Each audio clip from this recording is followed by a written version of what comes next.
મહારાજની, સદગુરુ નિરાંત મહારાજની, સદગુરુ ગજાનંદજી મહારાજની, સદગુરુ અંબારામજી મહારાજની, સદગુરુ મણિરામજી મહારાજની, સદગુરુ પરથીરામજી મહારાજની, કૃષ્ણ કનૈયા લાલ કી, સનાતન ધર્મની, જગ્યા ભૌમની, પધારેલા હરિગુરુ સંતની.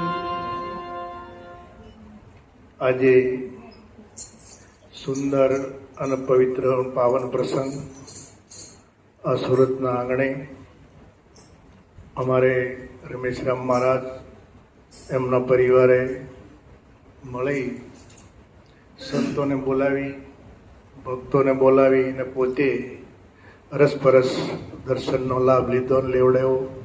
તે બદલ એ પરિવારને ખૂબ ખૂબ ધન્યવાદ છે. નિમિત્ત કોઈ પણ હોય પણ ભજન કરવું જરૂરી છે. પરમ પૂજ્ય ડાયરામ મહારાજ, જસુરામજી મહારાજ, ભીખુરામજી મહારાજ, સૌ મહાપુરુષના દર્શન કરી અને આપણે પણ સૌ કૃતાર્થ થયા છીએ. મહાપુરુષ કહે છે, પ્રથમ જય શ્રી રામ વદનથી ઓસરે, પૂરણ જેના ભાગ્ય સંત દ્વારે પધારે. શંકરાચાર્ય મહારાજે કહ્યું છે કે અનેક જન્મનું પુણ્ય એકઠું થાય છે ત્યારે આ એક મનુષ્ય શરીર પ્રાપ્ત થાય છે. એ પણ પરમાત્માની અનુકંપાથી, પરમાત્માની દયાથી આ મનુષ્ય અવતાર પ્રાપ્ત થાય છે. પણ એ મનુષ્ય અવતારના જે દેનારા છે એ આપણા માતા પિતા છે. એમણે આ શરીરને જન્મ આપ્યો છે, પાળી પોષીને મોટા કર્યા છે અને સારી સ્કૂલમાં ભણાવ્યા. ન ભણાવી શક્યા, આર્થિક સ્થિતિ સારી ન હતી તો સારા સંસ્કારો આપ્યા છે અને સંતનો સમાગમ કરાવ્યો છે અને આપણું જીવન ધન્ય બનાવ્યું છે. એટલે એ પર આપણા માતા પિતાની કૃપા છે. બીજી કૃપા છે, ત્રીજી એ છે આપણા સદગુરુ મહાપુરુષની. એને શરણે જવાથી ક્યાં ભૂલ પડી છે, બંધન કોને કહેવું, મુક્તિ કોને કહેવી, એ જ્ઞાન આપીને પરમ વિવેક શીખવાડ્યો છે. આ ત્રણ કૃપા તો મારા તમારા ઉપર છે. પણ ચોથી કૃપા જો આપણા પોતાના મનની ન થાય તો આ કૃપા ખોટી નથી. પણ મનની કૃપા નહીં થાય ને તો કેવું થશે, જેમ સદગુરુને શરણે જઈને જ્ઞાન પ્રાપ્ત કર્યું પણ પછી ગુરુ ક્યાં છે એ જ મને તમને ખબર નથી. અમારે એક મહાપુરુષ મળ્યા તો એમણે કહ્યું કે અંબારામ બાપુનું શરીર છૂટી ગયું, એને 5 વર્ષ થઈ ગયા. એ કે મને તો ખબર નહીં, પણ બોટ લઈને ગયા પછી બીજા પાછું વળો જો એ બીજા. ક્યારેક તો સંભાળ લેવી પડે કે ગુરુ મહારાજ ક્યાં રહે છે, એનો પરિવાર કેમ છે, એની આર્થિક સ્થિતિ શું છે. અરસપરસ જવાબદારી છે આપણી, શિષ્યની અને ગુરુની, બેની અરસપરસ. કેવળ ગાયા કરવાનો ગુરુ ગોવિંદ રૂપ એક જ જાણો, ખોટી મતા મસ્જિદ ને તાણો, સાનવીને તારો અંત નહીં આવે, આ બધું ગાયા કરવાનું છે. કઈક છે, પ્રેમ ભાવ કઈક હોવો જોઈએ મારા તમારામાં. કેવળ આત્મા કરીને શું કરશો? મુझ में राम, तुझ में राम, सब में राम समाया, એ તો બધા કે જ છે. પણ ઘરે જાય ત્યાં પરિવાર જ બિખરેલો હોય તો શું કરશું? માતા પિતા સાથે રહેતા નથી, સંતાનો સાથે રહેતા નથી, ભાઈ ભાઈ સાથે રહેતા નથી, એકા બીજું બોલવું ગમતું નથી ને બ્રહ્મ મારામાં બ્રહ્મ ને તારામાં બ્રહ્મ. શું કરશો? કારણ કે આચરણમાં તો લેવું પડશે. હવને પૂછજો. કોઈને ઊંચી આંગળી કરવા જ નથી. આજે ઘરે ગયા પછી શું થાય છે? પતિને પત્નીનું બોલવું ગમે છે, પત્નીને પતિનું બોલેલું ગમે છે, દીકરાઓને બાપનું બોલેલું ગમે છે, બાપાનું દીકરાને બોલેલું ગમે છે. આખી વાત તો હું કરી, પણ ગુરુનું બોલેલું શિષ્યને નથી ગમતું, અને શિષ્યનું બોલેલું ગુરુને. આજે બધા નોખા નોખા વાડા પડ્યા છે. શાળીઓ તાણે સીમ ભણીને, કૂતરું તાણે ગામ ભણી. કેવળ વાતો કરે મેળ બેહે એવો નથી. અને કારણ કે સભામાં હું આચાર્યોને કહું છું, કંઈક હાસું કહેતા શીખો. આને કહી તો ખોટું લાગશે, આને કહી તો ઓલો નહીં આવે, આને કહી તો ઓલો નહીં આવે. તમારે ખોટા ટોળા ભેગા કરીને કરવું છે.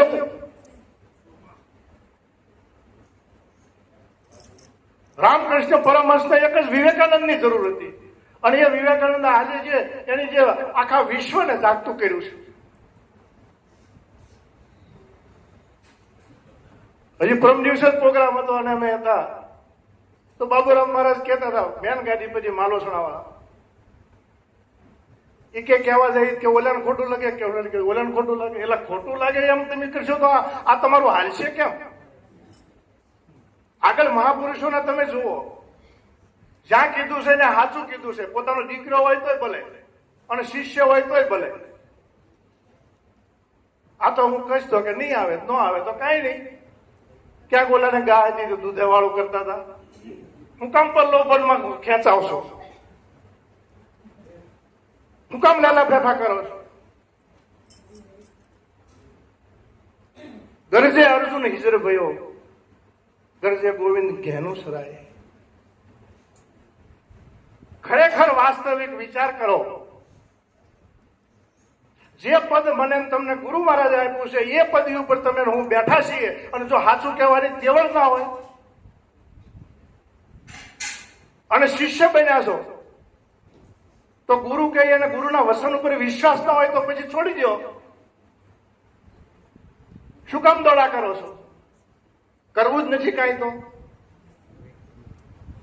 અહીંયા તો યુદ્ધ સામે છે મેદાનમાં, અને કયાક સૈન્ય પણ ઊભું છે, પણ સુરવીર એ નથી જોતો કે સામે કેટલા છે. સુરવીર સીધો હાથમાં તલવાર કે ઢાલ લઈને કૂદી પડે છે. જેટલા કપાય એટલે કાપી નાખવાના, બાકીનું કપાઈ જવાનું બસ. ખાલી કેવળ ગાયા કરવાનું, ભરીએ ના પગલા પાછા, જેના સદગુરુ હાચા એ તો હાચા જ છે, પણ તમે હું ખાલી ગાય ગાય જ કરવાનું અને સાંભળ્યા કરવાનું.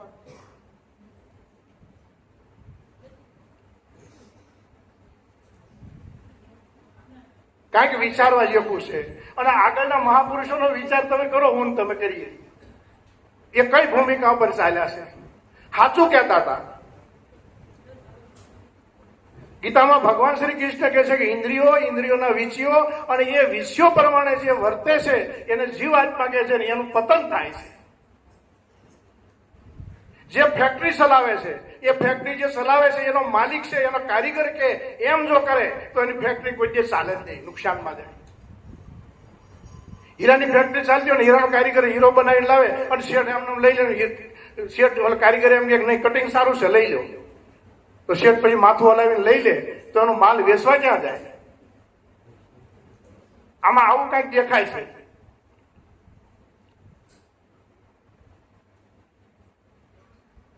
નહીં બોલાવો તો હાલશે, તમારે મન નહીં બોલાવતા, પણ સત્ય તો ચાલવું જ પડશે. સત્યના માર્ગે તો પકડવો જ પડશે. ખાલી આમાં હારું લગાડીને ઘર ભેગું થઈ જવાનું, સુઈ જવાનું. સભામાં કોઈ ગુરુને આંગળી ચિંતા હોય, તમારા સંપ્રદાયને આંગળી ચિંતા હોય, તમારા ગુરુને આંગળી ચિંતા હોય, સનાતન સંસ્કૃતિને આંગળી ચિંતા હોય, સભામાં ઉભા થઈ અને પછી હું તમે આમને બેહી રહી સાનામાના. બહુ વિચાર કરવા જેવો છે. અધિકારી પુરુષ શું બોલવામાં આવે છે? અધિકારી પુરુષ. અધિકાર આપ્યો છે મને, તમને શેનો અધિકાર આપ્યો છે? સત્ય બોલવાનો આપ્યો છે. સાચું કહેવાનો આપ્યો છે.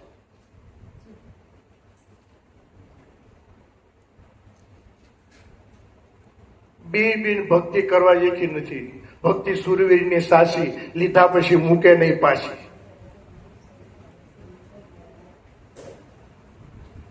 મહિમા મોટો હરિના નામનો. હરિના નામનો મહિમા મોટો છે અને એ મહિમા સદગુરુએ મને તમને સમજાવ્યો છે. મોક્ષ વર્તીના માનવીને તમે ઓળખો. શરણ સેવાના કહું એના ચિહ્ન મોક્ષ વર્તીના માનવીને તમે ઓળખો.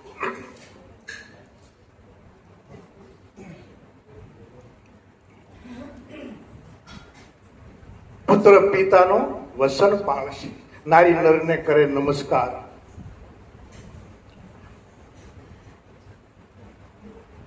આ તો છૂટી બાજી જાન ખરી કો ખોજી લેના, બેર બેર ક્યાં કહું સમન મન મૂંડ દીવાના. નિરાજ બાપુ કહે છે પણ આ વસ્તુ છે એ મારે તમારે ગ્રહણ કરવી પડશે.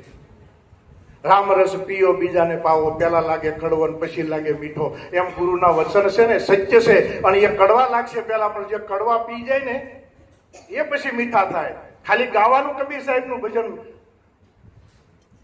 મીઠા મીઠા સબ પીએ કડવા ન પીએ કોઈ, એક બાર કડવા પીએ તો સબસે મીઠા હોય. પણ એ પીધો કરે, પીધું કે ખાલી ઓઠે અડાડ્યું ત્યાં ભાગ્યા. શિષ્ય હોય છે, આચાર્ય હોય છે.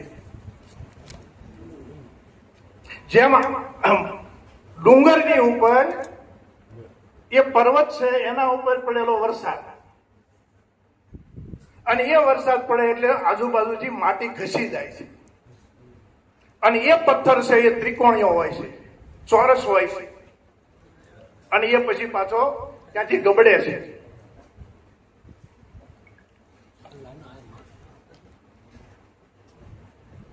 ગબડે છે પછી એ ધીરે ધીરે કરતા કરતા નીચે આવે છે, એટલે એના જે ખૂણા હોય ને તૂટી ભાંગી જાય છે. પણ એ ઠોકર ખાતો ખાતો આવે છે તારે.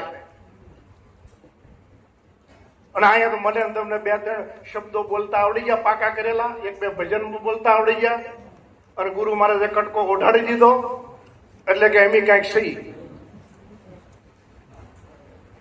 આ જગતની અંદર રામચંદ્રજી ભગવાન જેવા પરમ પૂર્ણ પુરુષોત્તમ હતા. ભગવાન કૃષ્ણ સતાય જે નિર્મળ થઈને, હંસા નિર્મળતા જેના નયનોમાં દોષ દ્રષ્ટિ ના હોય લગાર. આવું કઈક થાય છે આપણા જીવનમાં. અને એ પછી જયારે એ પથ્થર પડે છે અને ઠોકર ખાતો ખાતો એ ગોળ બને છે, અને પછી ઊભી નદીએ ચડે છે. અને એ નદીએ ચડે એટલે ગોળ ગોળ ગોળ ગોળ ફરે, અને દડતો દડતો આવે ને એટલે એ પાલિશ થઈ જાય. અને પાલિશ થાય ને પછી જે ભક્તો છે, જે સંતો છે, એ એને ગ્રહણ કરે છે, અને પછી એની પ્રાણ પ્રતિષ્ઠા થાય છે, અને પછી મંદિરમાં એની સ્થાપના કરવામાં આવે છે, અને ત્યારે એ પૂજાય છે. કેટલી ઠોકર ખાધી બોલો. મણિરામ બાપુને પૂછો તો ખબર પડે, નિરાજ બાપુને પૂછો તો ખબર પડે, આગળ જે મહાપુરુષો થયા એને પૂછીએ તો ખબર પડે કે કેટલી કેટલી ઠોકર ખાધી છે અને કેટલું કેટલું સહન કર્યું છે. હાલ તો સહેજ આવી ગયું છે તૈયારમાં, એટલે બધા એ જય ગુરુ મહારાજ.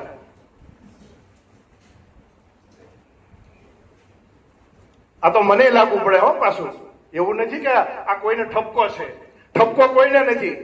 આ તો ગુરુ મુખના જે શબ્દો છે એ શબ્દો આપણે એકાબીજાના આપલે કરીએ છીએ. એટલે ભૂલ હશે એને કહેવો તો જ બેળ આવશે. અને એક ઉદાહરણ આપણે લઈએ કે આપણે ગ્રસ્ત આશ્રમમાં છીએ, આપણી દીકરી હોય, આપણો દીકરો હોય, અને એ જો કઈ એને તો ખબર નથી બિચારા, પણ એ જયારે કોઈ ભૂલ કરે તો માતા પિતા એને ટોકશે નહીં, તો એનામાં વિવેક ક્યારે આવશે, એનામાં રેણી ક્યારે આવશે? એમ જયારે ગુરુ શરમ ભરશે શિષ્યની, તો આ મહિમાનું શું થશે? આ નિરાંતનું જે જ્ઞાન છે એ અતિ ઉત્તમ અને શ્રેષ્ઠ છે, પણ હવે ધીરે ધીરે ધીરે એનું સ્તર છે એ શર્મા શર્મીમાં દેખા દેખીમાં નીચું જતું હોય એવું લાગે છે.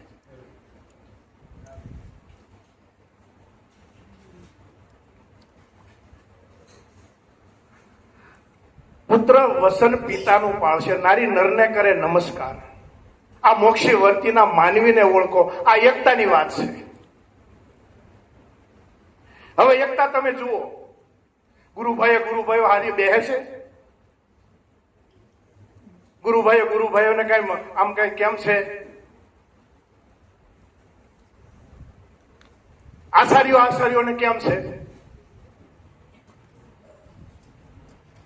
થોડીક દ્રષ્ટિ કરો. અને આ તો નીરખ્યું છે એટલે કહું છું, નજરે જોયેલા દાખલા છે. કેવળ ભેગું થવાનું, નાસ્તા પાણી કરવાના, મિષ્ટાન ખાવાના, ફંડ ફાળા થોડા ભેગા કરીને આ બધો પ્રોગ્રામ કરી નાખી કે એમ તો મહિમા કર્યો. ખોટો નથી, પણ કર્યું હું? આ વિચાર કરો.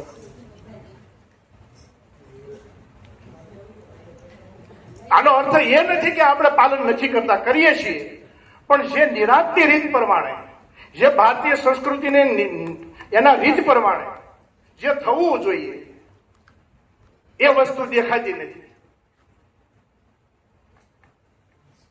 એટલે આપણે પ્રયત્ન કરવાનો છે, આપણે મહેનત કરવાની છે, આપણે પુરુષાર્થ કરવાનો છે, અને આપણે બધાને હળી મળીને પ્રેમથી કરવો પડશે. નકર આ બધું જે છે ને એ પછી કોઈ આવતા હશે ને તો નહીં આવે. મારો પોતાનો અનુભવ છે કે ઘણા આ નિરાંતમાં આવી અને આટલું જ્ઞાન ઊંચું છે, એટલો બોધ ઊંચો છે અને આટલી મહિમા ચાલી રહ્યો છે, પણ છતાંય બીજા સંપ્રદાયમાં જાય છે. હું કામ જાય છે? આ દ્રષ્ટિ કરજો. એનું કારણ કઈક તો છે ને. નકર બીજેથી અહીંયા આવવા જોઈએ. આ ત્રણ લોકમાં જેનો જોટો ન મળે એવું આ જ્ઞાન છે. એ મહાપુરુષ નિરાંત બાપુએ પુરુષાર્થ કરી અને મારા તમારા સમક્ષ રજૂ કર્યું. છતાંય તે આ વસ્તુ આપણને દેખાતી નથી, એનો પ્રકાશ દેખાતો નથી. એનું કારણ શું છે એ મારે તમારે બધાને મળીને ગોતવું પડશે.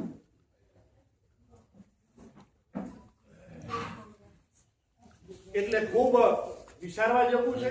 અને હું તમે વિચારશું તો થોડુંક આ મન ધીરું પડશે. બ્રહ્મ તો જે છે એ છે, આત્મા જે છે એ છે, સ્વરૂપ તમારું જે છે એ છે, એમાં કોઈ ફરક નથી. ગુરુ મહારાજ શરણે ગયા ને એના પહેલા એના એ જ હતું સ્વરૂપ, અને ગુરુ મહારાજ પહેલે ઉપદેશ લીધો ને તો એનું એ જ સ્વરૂપ હતું. અને અત્યારે હું તમે જે કહીએ છીએ પણ એ તો એમનું એમ જ છે. લગ્ન થઈ ગયા પછી મારે તમારે કીધા કરવાનું કે મારા પત્ની કાશી છે, મારી પત્ની કાશી છે, અને એ સ્ત્રીને કીધા કરવાનું મારો પતિ માધો છે, મારો પતિ માધો છે. જ્યાં એને બકવા કર્યા જ કરવાનું. એ તો ગુરુ મહારાજે બોધ આપ્યો અને બોધ લીધો એ વખતે સમજાઈ ગયું. હવે તો રેણી લાવવાની છે, ખાલી ક્યાણી નહીં. રેણીમાં આવશે તો મેળ બેસે. અને આ પૂંજાય છે પણ એ ગુણ પૂંજાય છે, ગુણમાં વર્તે છે, ગુણનું કાર્ય કરે છે. એટલે એ ગુણ મારા તમારામાં છે કે નહીં એ ખૂબ વિચાર કરવાનો છે. જે ગુરુ મહારાજની સાથે રહ્યા છે, મણિરામ મહારાજની હારી રહ્યા છે, અમારા મારામ બાપુની સાથે રહ્યા છે, અત્યારે હાલના મહાપુરુષો વર્તમાનમાં જે છે, રેણીવાળાની વાત કરું છું. બધાને લાગત વાત નથી કરતો. એ રેણીવાળા પુરુષો છે, એના હાલ વર્તમાનમાં પણ તમે દ્રષ્ટિ કરો. એનું હાલવાનું, એનું બેહવાનું, એનું ઉઠવાનું, એનું બોલવાનું, એના વસનામૃત તમે સાંભળો હું તમે તો ખબર પડશે. એટલે ગુણમાં વર્તે છે, ગુણનું કાર્ય કરે છે. અને એ વસ્તુ હાલ મારા તમારા પાસે આવી છે. અને કઈક પ્રકાશ હોવો જોઈએ. આ જો લાઈટ ગઈ એટલે અંધારું થઈ ગયું, આવી એટલે કેવું પડ્યું કે હવે અંધારો પ્રકાશ થાય તો સારું. એ થાય જ. જેમાં પ્રકાશ છે એ પ્રકાશ તો એ અનુભવ થવાનો જ છે. એ કઈ કહેવા ના જવું પડે, એને કઈ વિડીયો ન ઉતારવો પડે, અને એને કઈ ફેસબુક ઉપર ન મૂકવા પડે, એની કઈ એડવર્ટાઈઝ ન કરવી પડે. સત્ય વસ્તુ સોનાની એડવર્ટાઈઝ કરવી પડે છે, ચાંદીની કરવી પડે છે, બીજા ધાતુની કરવી પડે. હાલ જુઓ કેટલી આમ સત્ય વસ્તુ છે. એ હીરા છે ને એ તો એનો જે ખરીદવા વાળો છે એ વિદેશથી અહીંયા આવે. જેને હોનું ખરીદવું છે એ દુકાને ગોતતો જાય. જે બીમાર પડ્યો છે એ ડોક્ટરને ગોતતો ગોતતો જાય. ડોક્ટર કોઈ તમારે ઘરે ગોતતો ગોતતો આવ્યો કે હવે તમને શું છે જે હું આવું? હોની કરે તમારે ઘરે આવ્યો કે આટલું હોનું લઈ લો એટલું. એ તો એનો મહિમા છે, અને એ મહિમા સેજે સેજે મારા ને તમારા વિચારમાં એ સંપૂર્ણ ભાવ જાગે. ભાવ લાવી ગુરુજીને સેવીએ. આ તો ભાવ વગરની ભક્તિ હાવ ફીકી લાગે છે. સંત સમાગમ જે કરે સર્વથી ઊંચ કહાવે, વામે સગળા દુઃખ સુખ શરણાગત પાવે. આ તો સંતનો સમાગમ કરવાનો છે. પણ સંતો હામાં મળે ત્યાં મોઢા ફેરવી જાય, સંતો હામાં મળે ત્યાં રસ્તા ફેરવી નાખી. કૃતજ્ઞતા, કૃતજ્ઞ ધની. કૃતજ્ઞ ધની કોને કહે છે? કે જેણે તમારા મારા ઉપર ઉપકાર કર્યો છે એને હું તમે ભૂલી જઈએ છીએ. અને કૃતજ્ઞતા કે જેનો આભાર માનીએ છીએ, સહજ ભાવ એનો આભાર માનીએ છીએ આપણે. આવું આપણામાં હોવું જોઈએ. આગળ પાછળ મહાપુરુષો ખૂબ છે, એને આપણે સાંભળવાના છે. રમેશભાઈ ઈશારો કર્યો છે એટલે એવા ઈશારામાં આપણે સમજી જવાનું છે. બોલો સદગુરુ મહારાજ.